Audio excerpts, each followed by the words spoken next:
There are secrets that, once exposed, can cause an entire life to collapse. There are betrayals that, from the moment they begin, carry a predetermined price.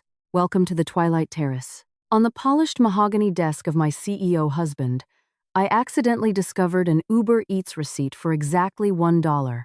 It was for a large boba milk tea from a cheap, trendy chain. The notes section was explicit. Don't get it wrong. Make it hot. She's on her period. I had been with Lucas Vance for 3 years. He never clipped coupons, never bothered with spare change, and certainly never drank boba tea. So, who was this order for? Or, more accurately, who was it intentionally left for me to see? Lately, the food delivery apps had been in a fierce price war, which explained the $1 deal. I knew that much. I opened the AI assistant on Lucas's computer and searched his purchase history. The recipient, Jessica Thorne, the new intern at the company. This $1 boba tea was, on the surface, a quaint little treat. Beneath, it was a special kind of high tide, and to me, it felt like a slap across the face. I immediately opened the company-wide Slack channel with its more than 200 employees and casually dropped a message. It seems Miss Jessica Thorne loves boba tea so much she won't even pass up a $1 deal. Let's have everyone in the company order one for her. I followed up instantly. Whoever places an order gets a $1,000 year-end bonus.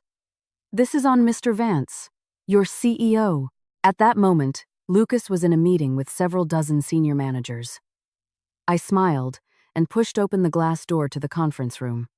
He was in the middle of a PowerPoint presentation.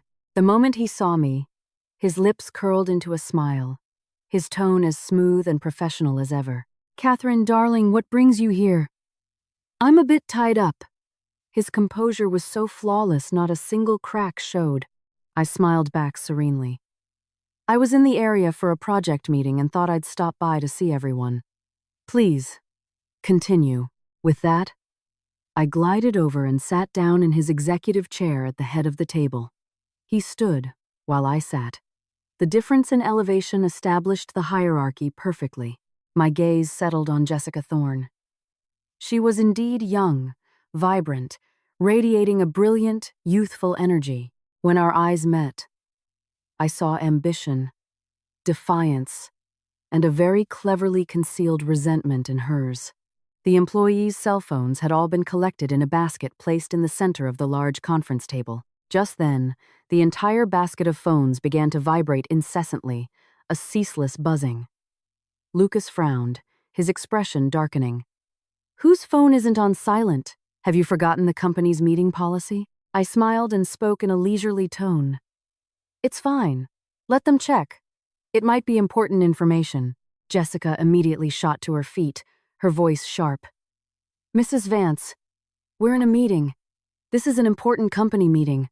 I hope you won't cause any more trouble." I rested my chin on my hand and corrected her coolly. "In this company, you shouldn't call me Mrs. Vance. You will call me Chairwoman Hawthorne." I didn't even bother to glance at her again, simply gesturing to the others. "Get your phones," do as I said. Everyone looked toward Lucas. He stood frozen, silent. His lack of objection was a tacit admission. In an instant, everyone had their phones and began ordering boba tea. Only Jessica remained motionless. In this company, no one dared to disobey me. Not even Lucas Vance. But Jessica was different. She only listened to Lucas, which explained why she was so favored. I looked directly at Jessica, but my words were for Lucas. "The new hire doesn't understand the rules." "Lucas, how can you not even manage your own staff?" Jessica bit her lip, her eyes turning red, looking as if she were suffering a terrible injustice. Lucas immediately stepped in to mediate. "Catherine, she's new. She doesn't know any better. Don't hold it against a rookie. I'll teach her the rules." Then he turned to her, his voice low. "Jessica, apologize to Chairwoman Hawthorne." Now, Jessica stared at him in disbelief. But after a cold glare from Lucas, she walked over to me and bowed a full 90 degrees. "I'm sorry, Chairwoman Hawthorne. It was my mistake." Jessica was certainly obedient to Lucas. A shame that in the corner of her eye, I could still clearly see the disdain and unwillingness. I curled my lip into a faint smile. Jessica, you're a good girl. I have a little surprise for you. Don't go anywhere today. Just wait at your desk. By now, Lucas had finally read the messages in the Slack channel. His face changed dramatically. Catherine, what you're doing is… I cut him off with a smile. Now, darling. You know how I am. Don't question my methods.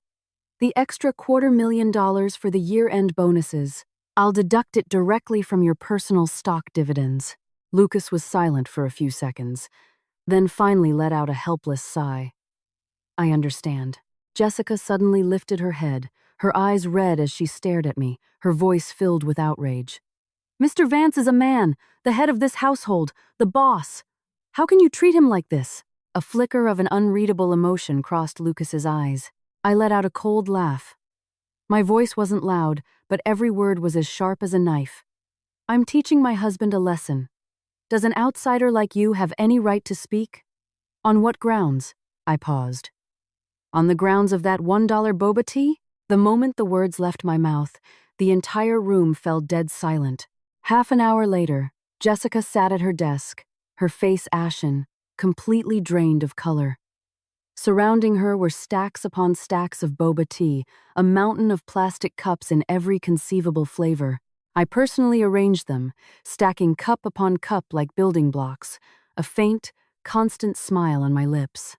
I stopped, looked at her, and asked leisurely, Miss Thorne, why the long face?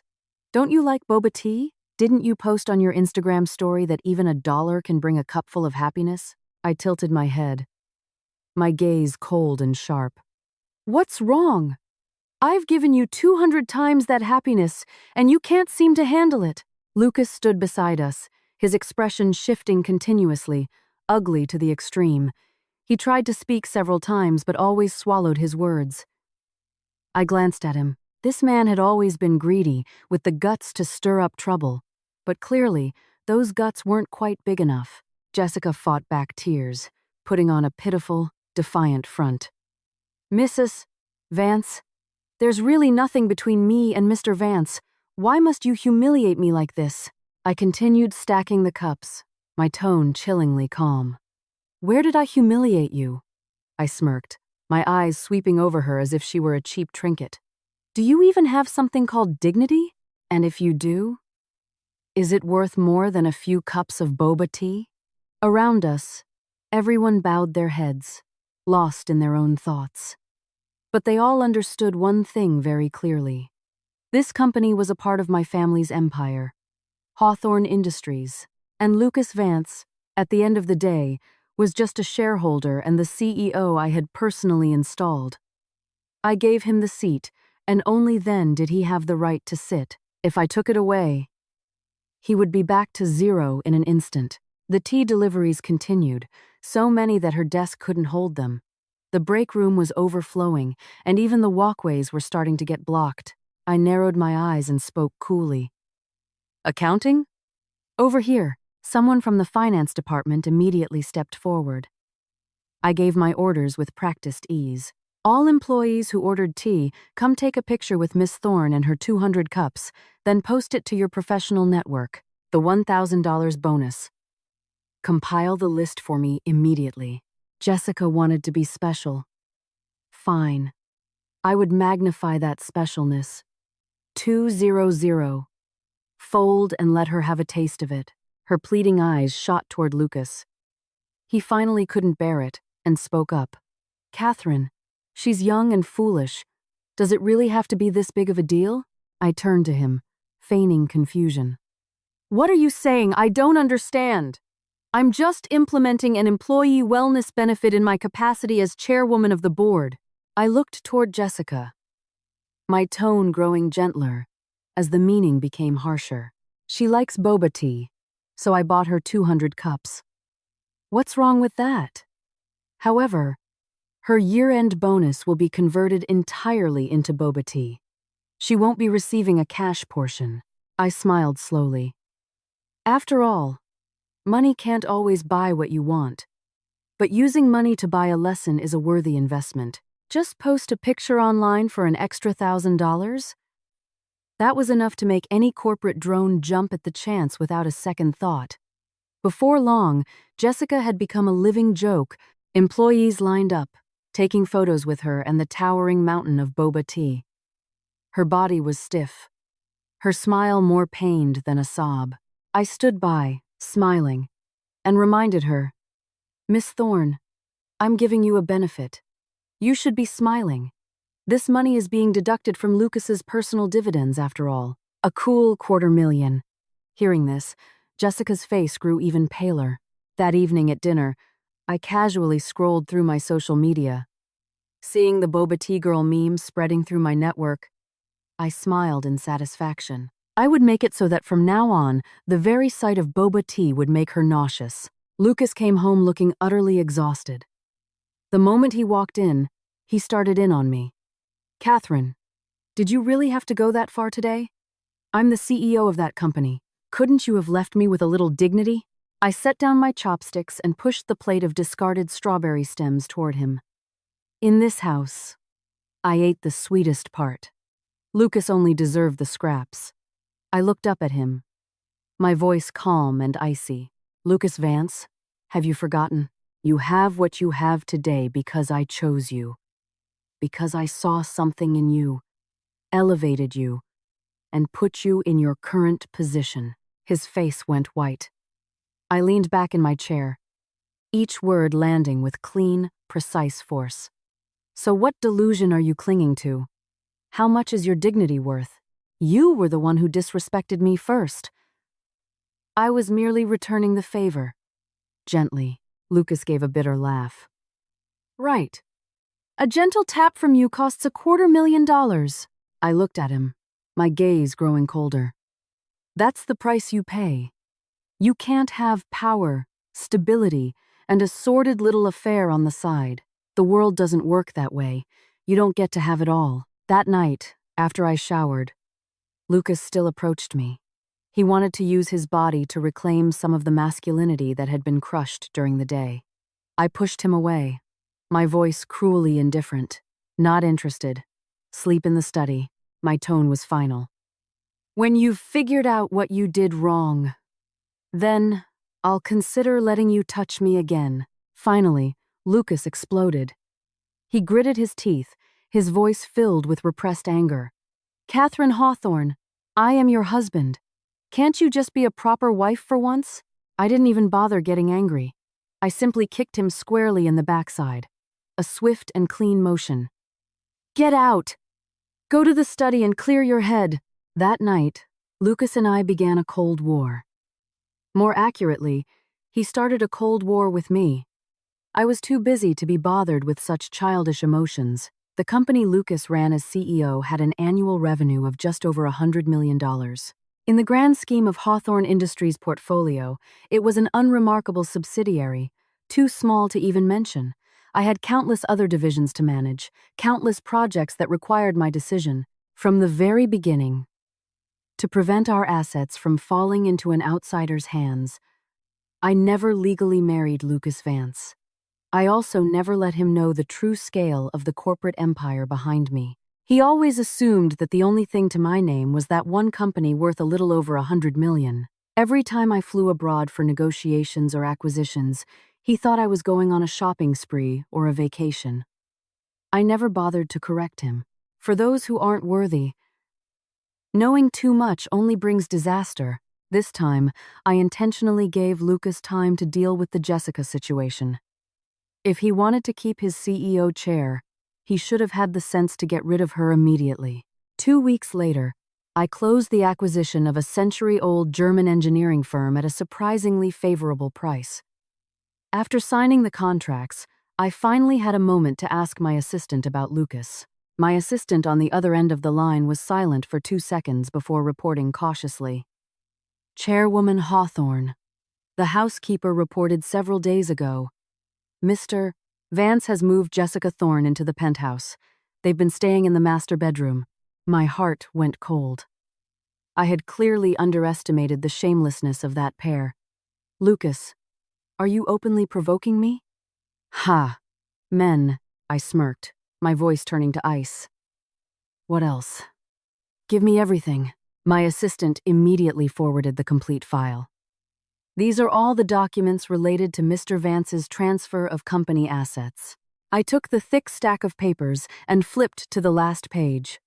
The bold print jumped out at me. Total company assets transferred. Not only that, but the company's senior leadership had been almost entirely replaced. And that little intern, Jessica Thorne, had been promoted directly to the position of special assistant to the CEO. The speed of the asset transfers and management changes showed they had been planning this for a long time. The boba tea incident was merely the spark that lit the fuse. I picked up my coffee cup and stood before the floor-to-ceiling windows, silently observing the foreign landscape. For the first time, I felt my judgment of men had been truly poor. But no matter, the next one, I would choose someone more manageable. I set my coffee down, my voice calm as I gave my instructions. The Hawthorne Group's annual charity gala is next week. Send Lucas Vance an invitation. Tell him he can bring a guest. My assistant replied immediately. Yes, Chairwoman Hawthorne. I wanted to see for myself if Lucas was really so eager to kick me, the old, ugly woman in his eyes, to the curb and elevate the young Jessica Thorne in my place. If he dared, I would humiliate him so thoroughly in front of the entire world that he'd never be able to show his face again. The dignity he prized so much, I would crush it with my own hands. I continued my orders. Have the housekeeper compile all the security camera footage from the penthouse, edit it together, and send it to my email. I might have a use for it. Yes, ma'am. Dealing with Lucas took only a few minutes of my time. Afterward, I touched up my makeup and proceeded to my next project meeting.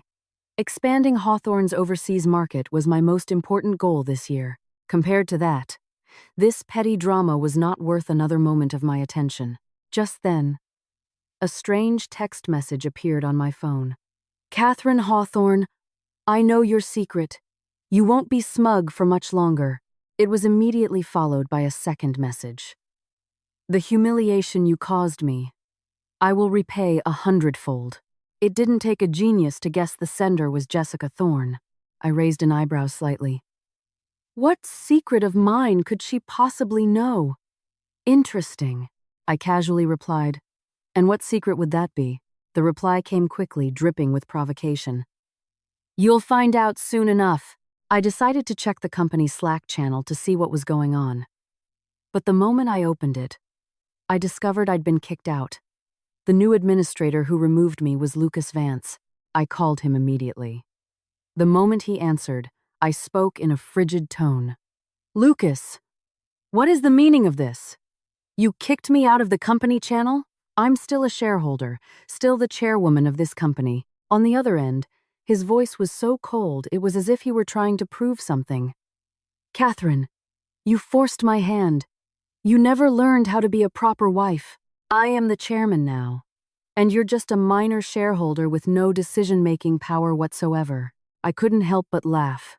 He still didn't get it. While I personally only held 10% of the shares under my name, the venture capital firm, Celestial Capital, which held a controlling 55% stake, was also mine. I was too lazy to tell him. Some people need to climb a little higher before they fall. The impact is much more satisfying that way, I asked slowly. What's this? Feeling your oats? Trying to force me out? Lucas sneered. I've had enough of you. We were never legally married anyway. From now on, we go our separate ways. Live your own life. I curled my lips into a faint smile. Oh, I will always live very well. But you want peace? Impossible.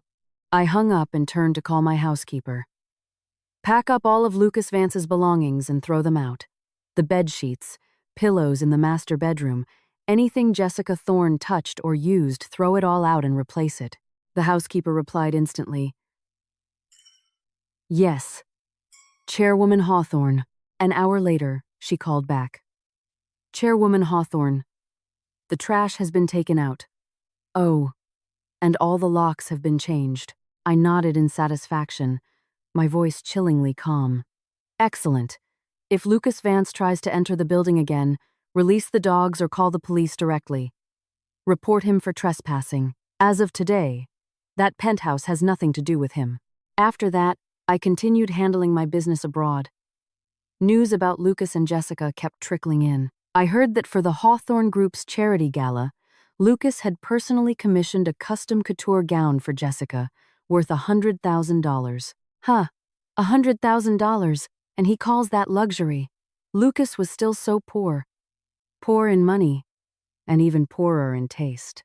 After returning to the States, I stopped by the office to pick up a few personal items. I didn't expect to be stopped right at the door of the CEO's office. The person blocking my path was none other than Jessica Thorne. She held her chin high, looking at me with an arrogant gaze, as if she were looking at a discarded woman, no different from a piece of trash. She opened her mouth, her tone deliberately condescending. "Miss Hawthorne, Mr. Vance said he doesn't want to see you.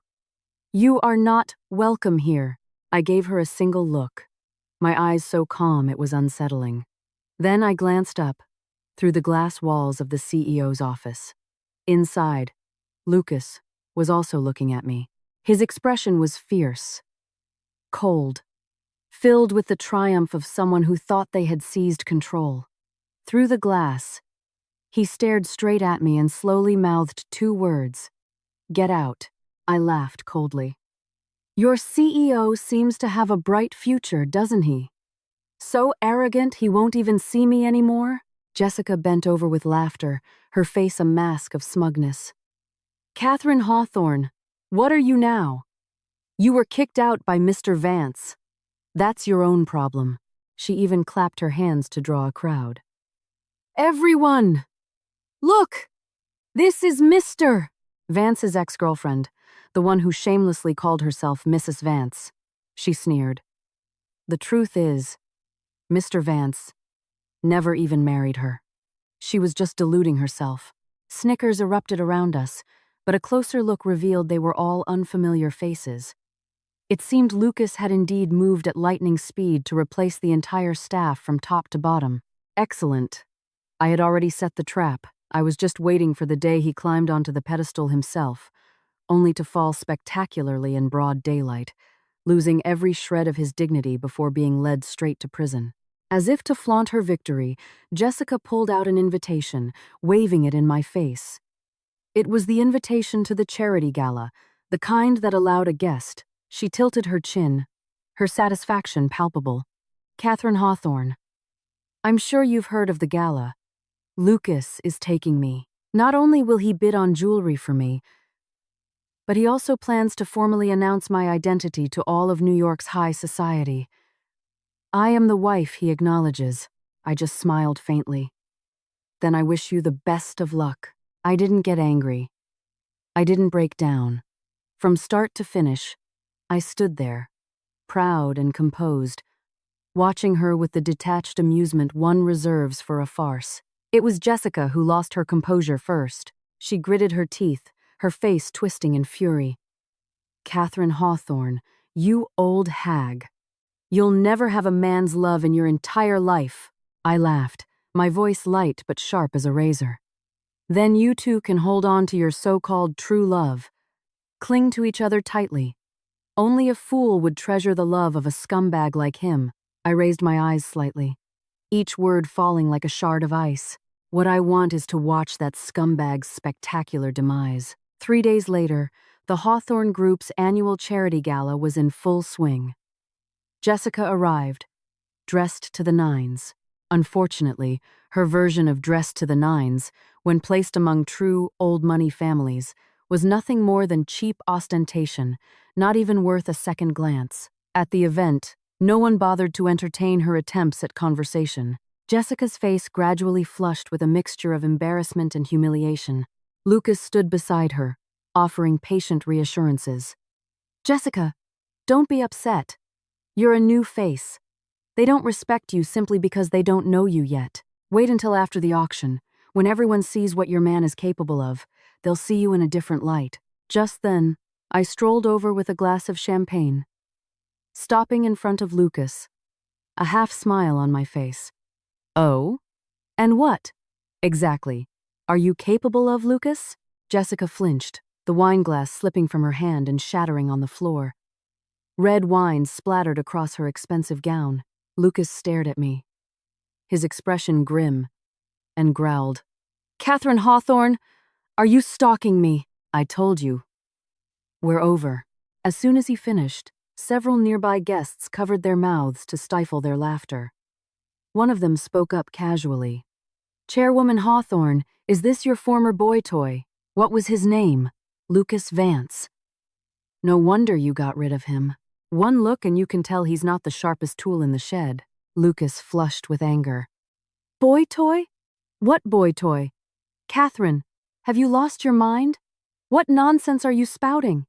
His face was beet red, as if he might explode at any moment. I covered my mouth and giggled, my tone dripping with pity. "You see, everyone? He really isn't very bright." Jessica hastily tried to fix her dress, attempting to project the air of a legitimate Mrs. Vance, and declared loudly, "Don't be fooled by her. She's not Mrs. Vance anymore, and she's certainly no Chairwoman Hawthorne. Just yesterday, she was pitifully thrown out of the company. She's just a pathetic old woman nobody wants." Her words were met with a wave of roaring laughter from the entire hall. But the laughter wasn't aimed at me. It was aimed directly at the two fools in front of me. Finally, a longtime business partner who couldn't stand it anymore spoke up. "Young lady, you are far too naive. You've been duped by Lucas Vance. From the very beginning, he's been nothing but a kept man." Jessica's face paled. She shrieked, "You're lying!" She frantically grabbed Lucas's sleeve, demanding an explanation. Lucas adjusted his collar, trying to maintain his composure, and said in what he must have thought was a dignified tone, "Everyone has misunderstood. It's true I started with nothing, but things are different now." His gaze swept past me as he deliberately enunciated each word. "Everything I have today, I earned through my own hard work. It has nothing to do with Miss Hawthorne. I hope we can all work together in the future. Please, do not insult my character." The moment he finished, the hall erupted in even louder laughter. The sound echoed, merciless and layered, piercingly loud. Lucas stood amidst the peals of laughter, his face a ghastly shade of green. Someone was laughing so hard they had to lean on a table for support. "Work with you? Who would want to work with you?" Another person shook their head and smirked. "Truly a fool who doesn't know he's a fool." To this day, he still has no idea who Chairwoman Hawthorne really is. Before Lucas could even react, it was Jessica who broke down first. In her mind, the man she had worked so hard to secure was supposed to be a titan, someone admired and respected, a man who stood above all others. But why here? Was he treated with such contempt? She turned on me, her voice sharp and out of control. "Catherine Hawthorne is just an arrogant old hag. Why does everyone take her side?" But she was met only with pitying looks and mocking smiles. No one bothered to answer her. I smiled, my eyes crinkling, looking at Lucas as if he were the star of a comedy. "Weren't you two going to use this auction to show everyone what you're made of? Well, hurry up. The auction is about to begin." Lucas's face was dark. He was resentful but still pulled Jessica down into her seat. The auctioneer took the stage and began with a smile. "The items for auction tonight are all masterpieces, carefully selected by the Hawthorne Group. And tonight, Chairwoman Hawthorne herself is here with us. Please give her a warm welcome." Amidst thunderous applause, I walked gracefully onto the stage. I took the microphone, smiling at the crowd. "Hello, everyone. I'm Catherine Hawthorne. We're all friends here tonight. So before the auction officially begins, I've prepared a little entertainment for you all." Lucas's face changed instantly. He shot out of his chair, looking at me as if he'd seen a ghost. You, how can you be the head of the Hawthorne Group?" I just gave a subtle nod. Several security guards standing by immediately moved to force Lucas and Jessica back into their seats. I smiled sweetly. Just sit tight. After all, you two are the main characters tonight. The next second, the large screen behind me began to play the security footage of Lucas and Jessica's intimate moments in my penthouse. The video had been tastefully blurred. I did have standards. After all, if I was going to expose them, I would do it with style. I held the microphone, my voice as calm as if I were presenting an investment opportunity. As you can all see, this is what has been happening in my bedroom and living room. The man who betrayed me will not get off easy. I looked down at Lucas, my voice not loud, but every word landing with the weight of a hammer. Lucas Vance, you took my money, used my influence to climb the ladder, and then you had the audacity to bite the hand that fed you. You moved a few assets and thought you'd transformed from a stray into a phoenix. Stupidity of this magnitude is truly rare. Jessica let out a piercing scream, on the verge of a breakdown. Ah, don't look. Turn it off. Turn it off now. But no one paid her any attention.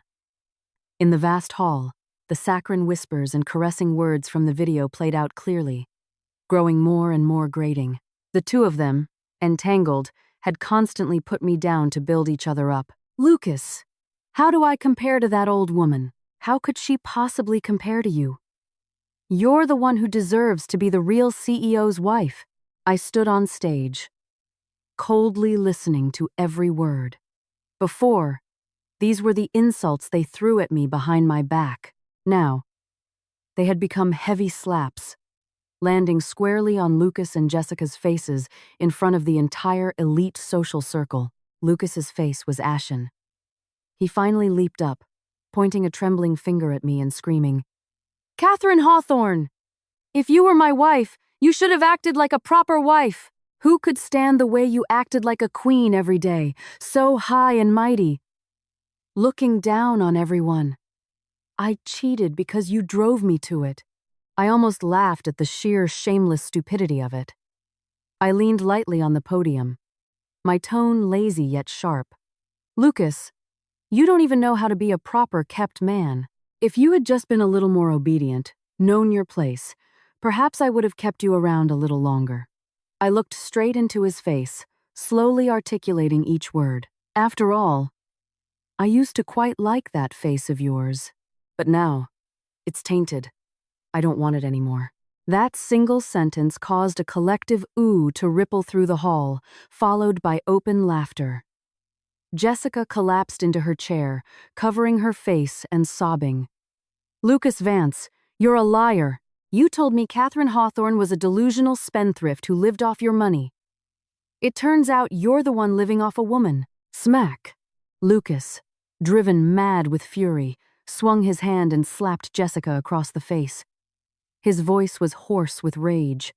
Shut up! Without me, you'd still be a pathetic assistant making less than $30,000 a year. Without me, you wouldn't even dream of wearing a $100,000 dress in your life.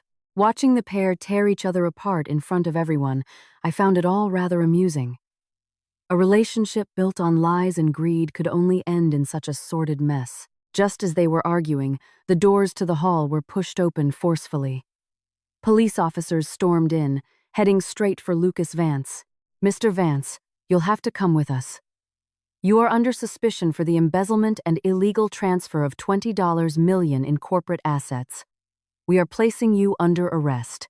Lucas began to panic, struggling and shouting, "You've got the wrong person! That's my money! It's my money!" I gestured with my hand. The large screen immediately switched to display all the evidence I had prepared. Bank records, transfer documents, receiving accounts, personnel change orders, every detail was laid out with undeniable clarity. I held the microphone and looked at him like a dying man making his last futile struggles. Lucas Vance, when you treat others like fools, you are, in fact, the biggest fool of all. I gave you 3 days to return that money. You chose this path yourself. I tilted my head, my smile chilling to the bone. If you don't pay it back, I will make sure you rot in prison. Hearing this, Lucas completely broke down. He looked at me, screaming like a madman. "Catherine, I was wrong! I was so wrong!" But no matter how he begged, the police mercilessly cuffed him and led him away.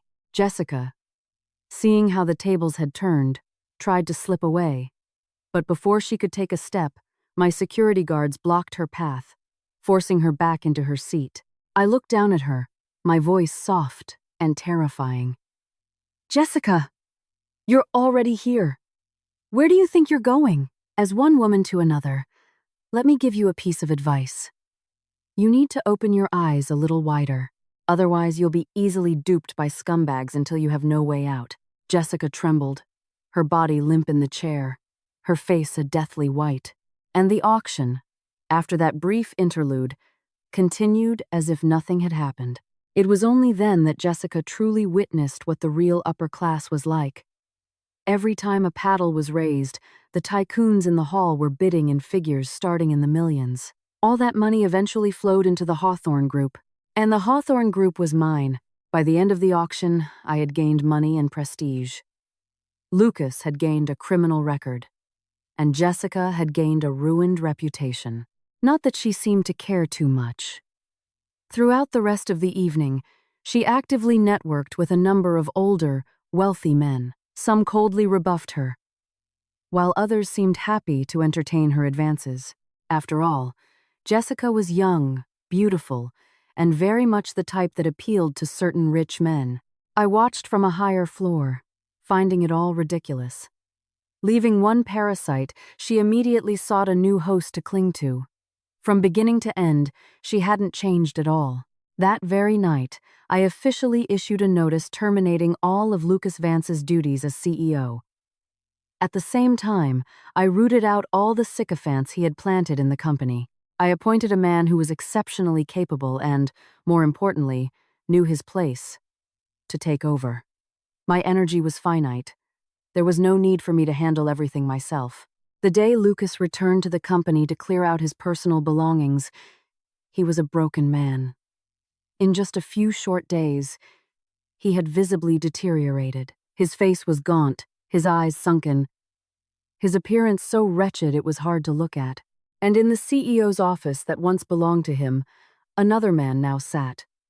Young, handsome, with a calm demeanor and sharp, intelligent eyes. The sight of it was like another heavy blow to Lucas. He collapsed on the spot. He staggered forward, his voice trembling. Catherine, please, give me one more chance. I really know I was wrong this time. After 3 days in custody, he looked so pathetic I found his presence irritating. I looked at him coldly, making no effort to hide my disgust. Lucas, your so-called remorse isn't worth a dime.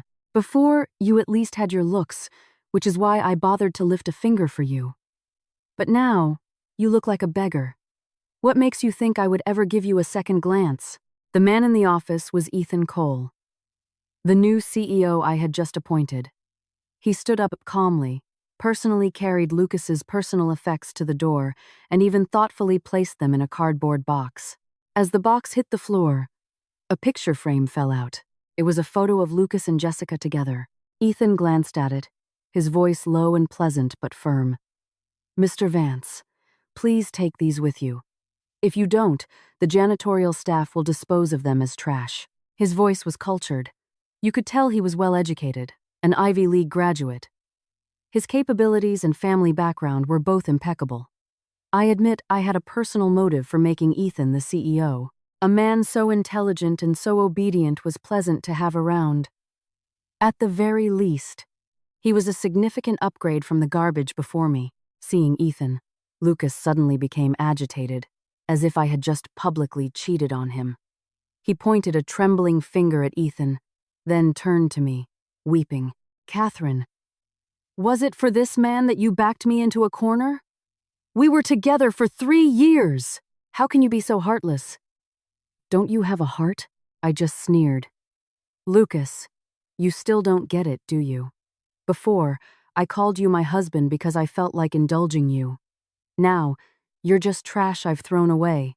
I stepped closer, looking him straight in the eye, my tone casual but each word like a hammer blow. I told you from the beginning I could replace you at any time. It was you who was too confident, who thought you were the exception. You even had the audacity to think you could change me, mold me into the kind of woman who would look up to you, who would live under the name Mrs. Vance. I reached out and grabbed his chin. The stubble pricked my hand, disgusting me even more. I let go instantly, as if I'd touched something filthy. Who do you think you are? Where did you get the nerve? Lucas, thinking he had a chance to win me back, reached out to embrace me. Without hesitation, I kicked him hard in the stomach. He crumpled to the floor, doubled over in pain. I turned away coldly. Legal department? Mr. Zhang, come here. The head of the legal department immediately stepped forward. I gave a decisive order. Within 1 week, make Lucas Vance pay back the full amount. Not a single penny short. If he can't pay, sue him. Sue him until he rots in prison. Lucas was dragged out like a sack of trash, stumbling and disheveled, and thrown out the front door of the company. I didn't bother to watch. He could sell his car, his apartment, or himself for all I cared.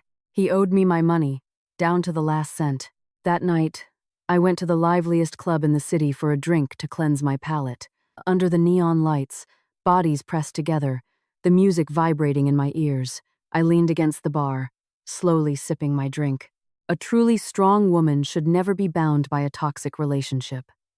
The old business was settled, the trash taken out.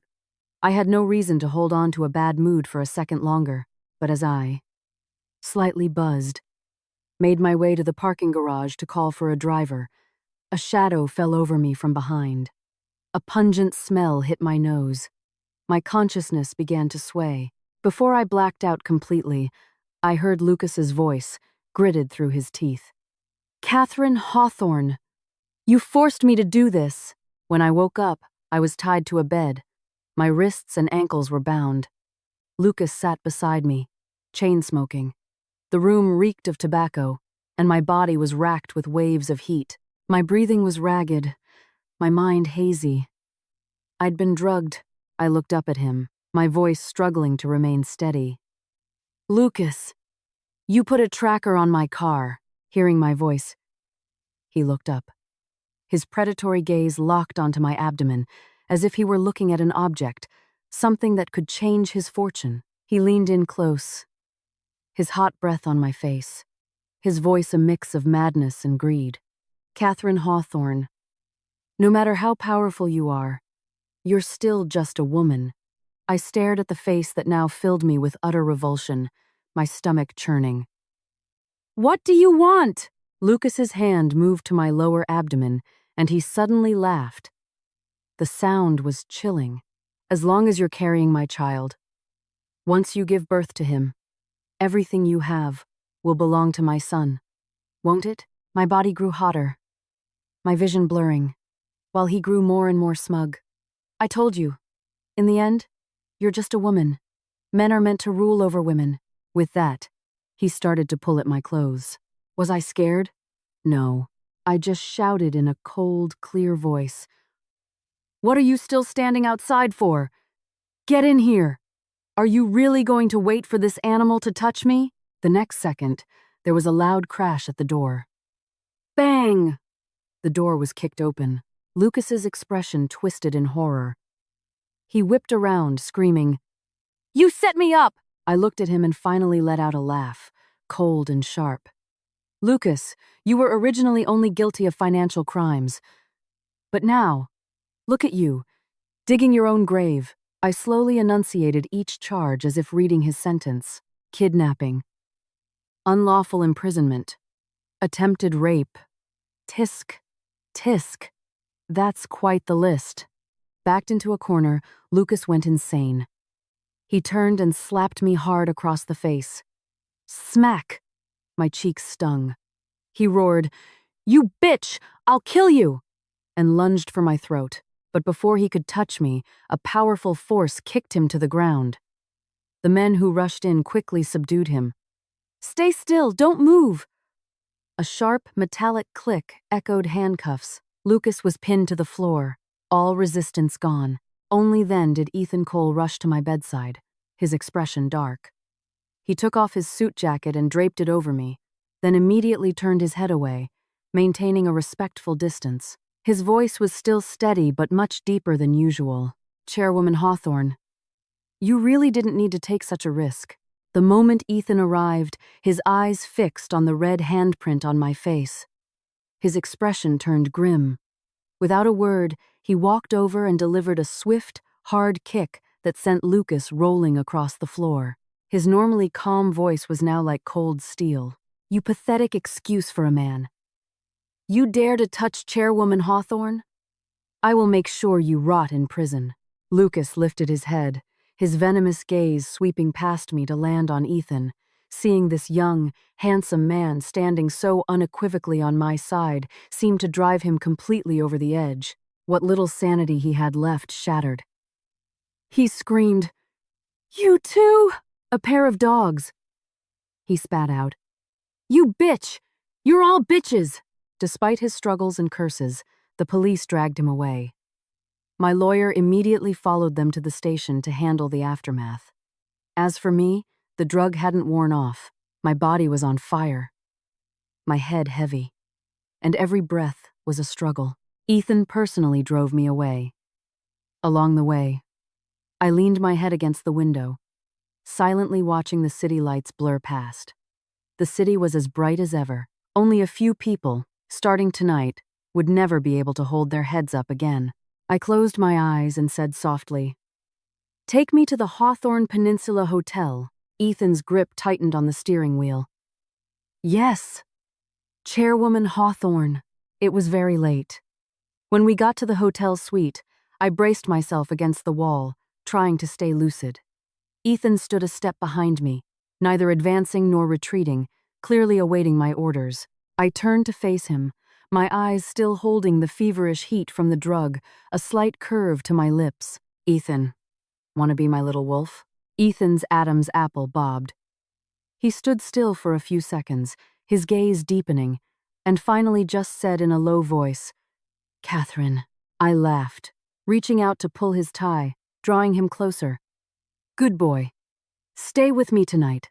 That night, outside the glass walls were the glittering lights of the city. Inside the room, there was only the sound of heated breaths and the silent understanding between two adults. As it turns out, a younger body is far more pleasing. The next morning, my phone rang. It was my assistant. I had just woken up, my voice still a little husky. "Yes?" The other end immediately reported, "Chairwoman Hawthorne. The police have finished the preliminary processing. This time, Lucas Vance is looking at a minimum of 20 years. He's in custody now.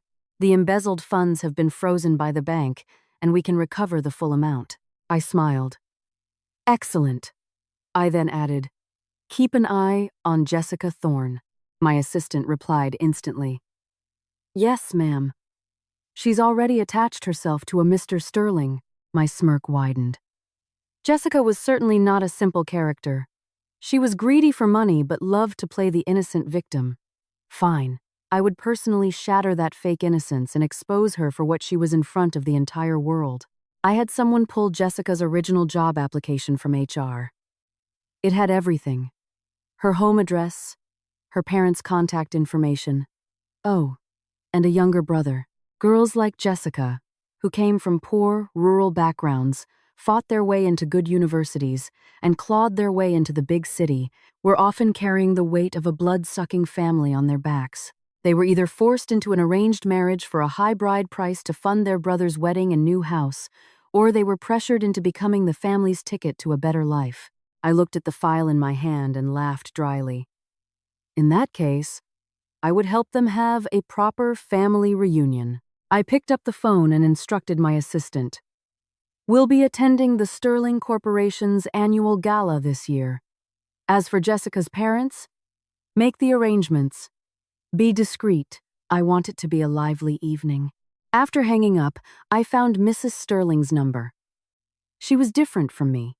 I saw men as useful tools, keep them if they work, discard them if they're broken.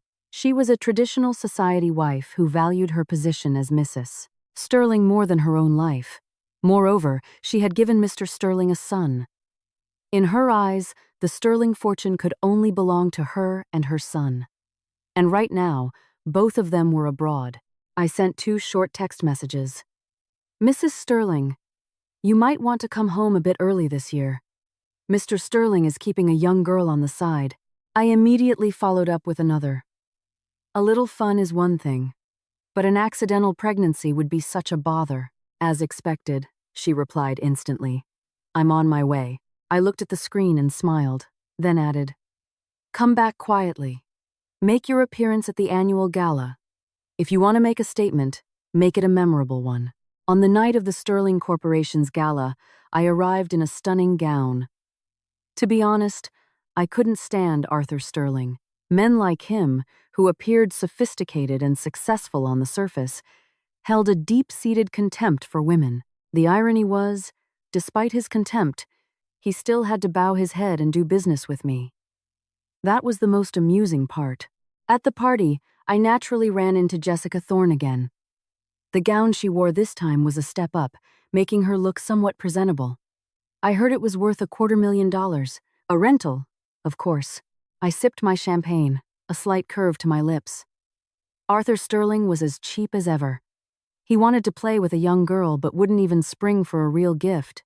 I walked over with my glass and said coolly, Jessica, long time no see. Jessica looked up at me, her posture as proud as a swan that had mistakenly donned peacock feathers. She sneered. Catherine Hawthorne, I know you've always looked down on me, but now I'm Mr. Sterling's official girlfriend. Soon, I'll be the next Mrs. Sterling. I swirled the wine in my glass and asked with a smile, did Mr. Sterling not tell you he's still married? With a child? Jessica's face changed instantly. She snapped, you're lying.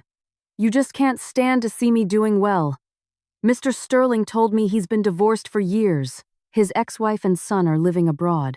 Just then, a shrill scream cut through the party's atmosphere. Who's divorced? You shameless homewrecker. Mrs. Sterling pushed through the crowd, a furious storm of energy. Before Jessica could react, she grabbed her by the hair and began slapping her relentlessly. Smack! Smack! Smack! The sharp sounds silenced the entire grand ballroom. Mrs. Sterling screamed as she hit her. You little slut! Daring to seduce my husband. If I don't tear your face off today, my name isn't Sterling, Jessica cried out, covering her face and stumbling backward, desperately calling for help. Mr. Sterling, Arthur, help me! Arthur Sterling rushed over. But to Jessica's complete despair, he didn't even look at her. He immediately turned to his wife, a sickeningly sweet smile on his face. Darling, when did you get back? Why didn't you tell me? I would have sent a car to the airport for you. Hearing this, Jessica looked as if she had been struck by lightning. Her entire body froze. A second later, she lost it. Arthur Sterling, didn't you say you were divorced? You lied to me. Arthur Sterling's expression soured instantly. Exposed in front of everyone, his last shred of dignity was gone. He turned and slapped Jessica hard across the face. Shut your mouth! Who do you think you are to cause a scene here? A used toy passed around by other men, and you think you're some kind of princess? Whispers erupted all around. Isn't that Jessica Thorne? I remember now. She was the mistress of that other guy before.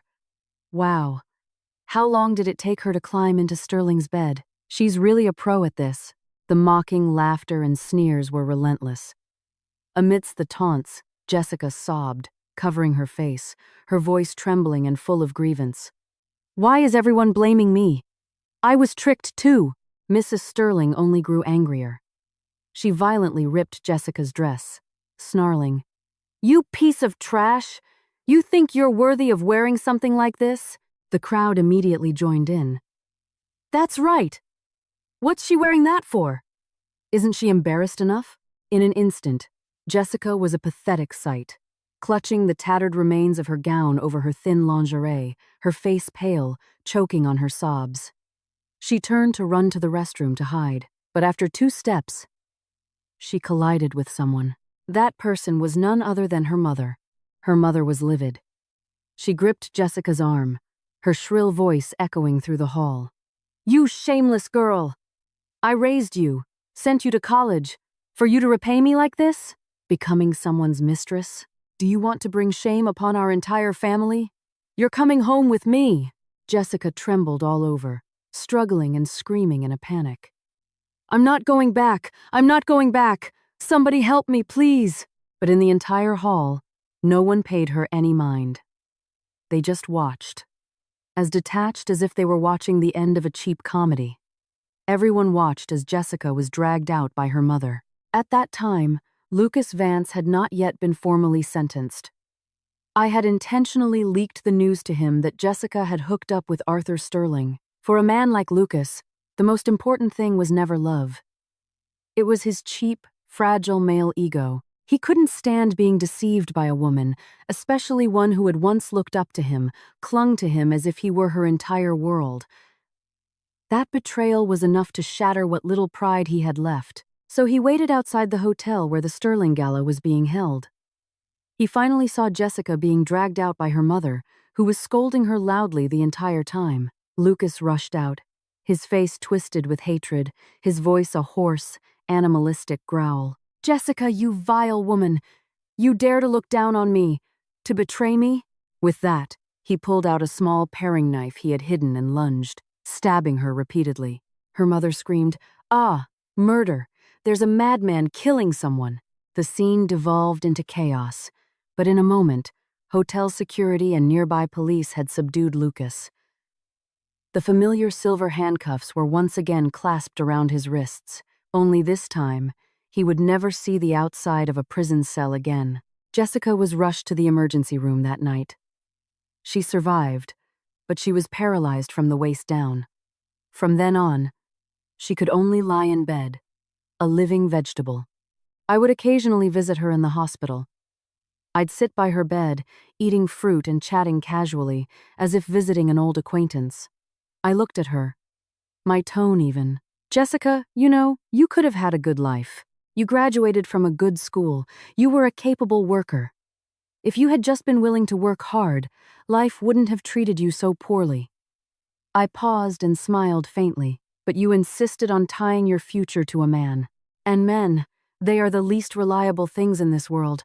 Jessica lay in bed, crying and mumbling, tears streaming down her face, but she couldn't form a coherent sentence. It was unclear if it was regret or just resentment. 2 weeks after Jessica was hospitalized, Lucas Vance was officially sentenced. This time, it was life in prison. I was quite satisfied with that result. From now on, those 2 pieces of trash would no longer appear before me to sour my mood. My career continued to soar, and my love life didn't stagnate either. My new little wolf, Ethan Cole, was exceptionally obedient, understanding, and passionate enough in bed. A man like him was very useful. Of course, if one day he stopped being obedient and started playing games behind my back, I wouldn't panic. At worst, he'd just be another Lucas Vance, and I was already an expert at cleaning up after scumbag men. When I later heard news of Jessica, even I had to pause for a moment.